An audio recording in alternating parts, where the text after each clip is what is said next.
नमस्कार फ्रेंड्स, आज हम आईपीसी के नेक्स्ट टॉपिक को पढ़ेंगे।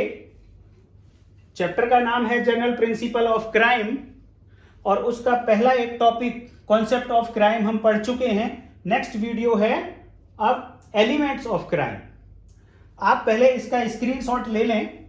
आपने अगर ये स्क्रीनशॉट ले लिया तो समझो 4 मार्क्स आपके कंप्लीट हो गए। तो एलिमेंट ऑफ क्राइम को पढ़ने से पहले ये सबसे पहले चेक करना होता है कि कोई पर्सन क्रिमिनली लायबल है या नहीं।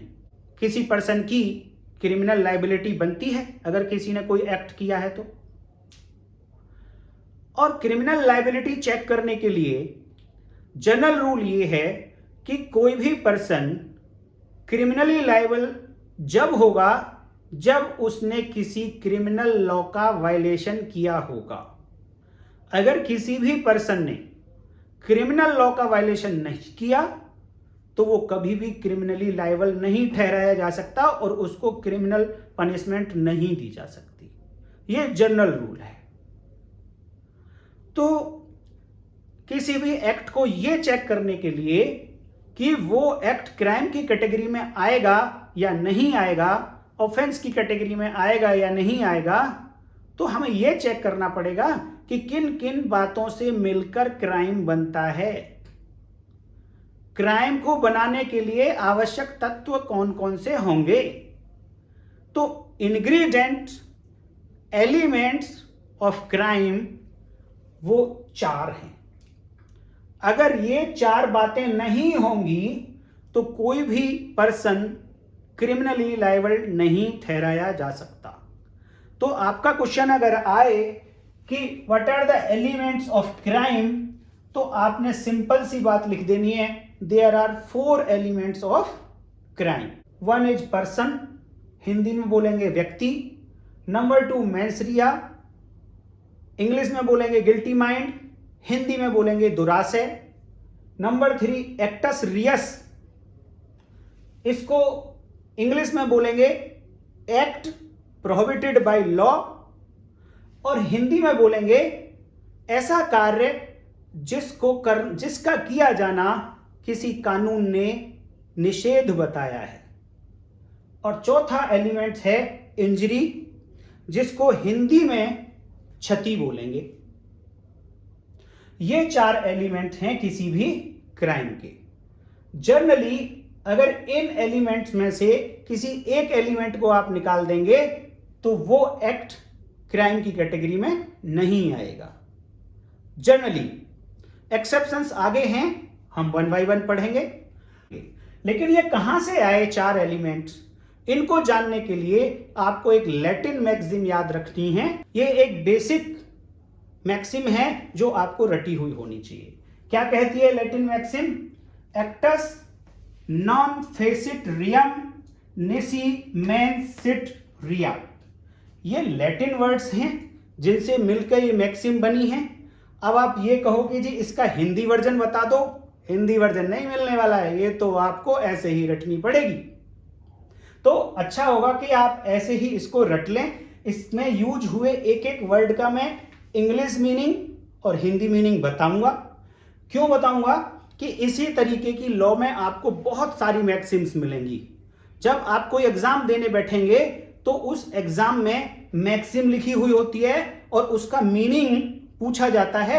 ऑप्शंस दे दिए जाते हैं नीचे 4, उनमें से आपको एक सही ऑप्शन होता है वो टिक करना होता है।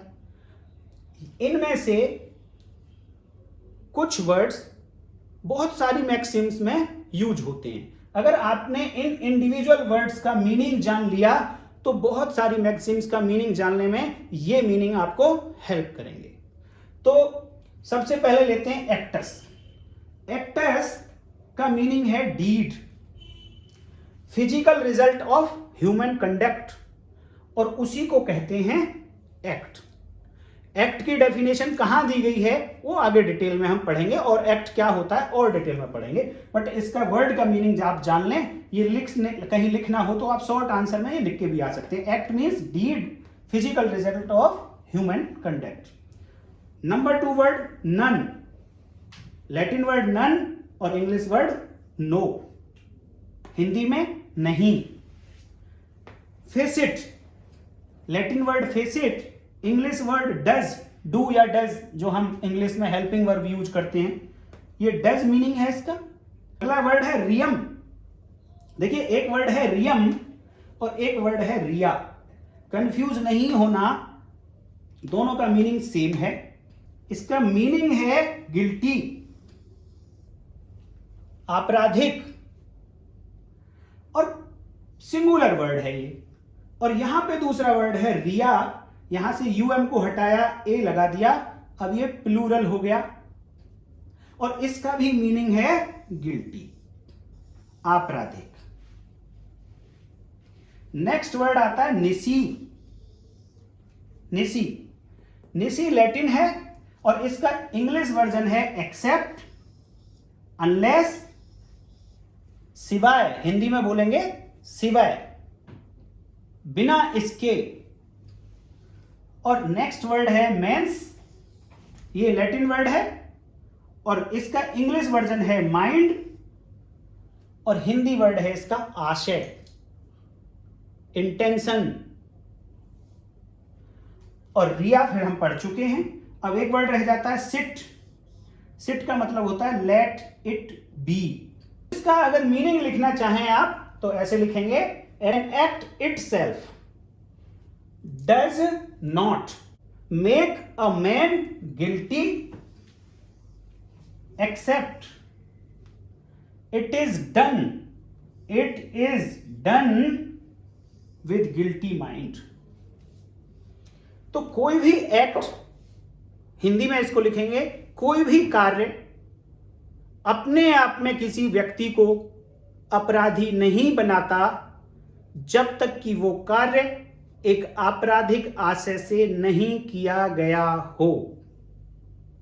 तो जनरल रूल ये है, इस लैटिन मैक्सिम का मीनिंग ये है कि अगर किसी भी पर्सन को क्रिमिनली लायबल ठहराना है तो आपको चेक करना होगा कि उस पर्सन का जो एक्ट है जिसको आप चेक कर रहे हैं, वो एक्ट क्या गिल्टी माइंड से किया गया था या नहीं। अगर गिल्टी माइंड से नहीं किया गया था तो वो एक्ट, चाहे वो गलत एक्ट क्यों नहीं हो गया, अगर गिल्टी माइंड से नहीं किया गया तो वो पर्सन फिर क्रिमिनली लायबल नहीं ठहराया जाएगा। ये कहती है ये लैटिन मैक्सिम और ये जनरल रूल है। जनरल रूल को आप दूसरे तरीके से भी लिखें तो लिख सकते हैं, there can be no crime without guilty mind, without evil intention. यानी कोई भी क्राइम जब तक क्राइम नहीं होगा जब तक कि उसको दुराशय के साथ ना किया गया हो। तो ये शॉर्ट नोट आपका आता है, 4 नंबर का क्वेश्चन आता है। तो आप इस तरीके से यहां से बहुत सारी चीजें आपको मिल जाएंगी लिखने के लिए और आप अपना आंसर पूरा कर सकते हैं। बट डिटेल में हम इसको पढ़ेंगे। अगर लॉन्ग आंसर आता है, लॉ को आपने अच्छे से समझना है, तो ये जो एलिमेंट्स हैं 4, इनको 1 बाय 1 पढ़ेंगे, केस लॉ इनके देखेंगे, इनकी डेफिनेशन देखेंगे, कहां कहां पे क्या डिफाइन किया गया, एग्जांपल्स देखेंगे, बहुत सारे एग्जांपल देखेंगे, तो आपको ये समझ में भी आ जाएंगे। और अगले जो टॉपिक्स होंगे जहां पे स्ट्रिक्ट लायबिलिटी की बात करेंगे, वो भी आपको तभी समझ आएगा जब ये एलिमेंट्स आपको समझ आ जाएंगे। अगर वीडियो आपको लगा कि आपको आंसर लिखने में हेल्प करेगी तो आप प्लीज इसे लाइक कर दीजिए, दोस्तों के साथ शेयर कर दीजिए। और अगर यहां तक आपने वीडियो देखी है तो इसका मतलब पक्का बात है कि आपको अच्छी तो लगी होगी, और अगर अच्छी लगी है तो चैनल को सब्सक्राइब भी कर लीजिए। और नेक्स्ट वीडियो में फिर मिलेंगे, तब तक के लिए नमस्कार, जय हिंद।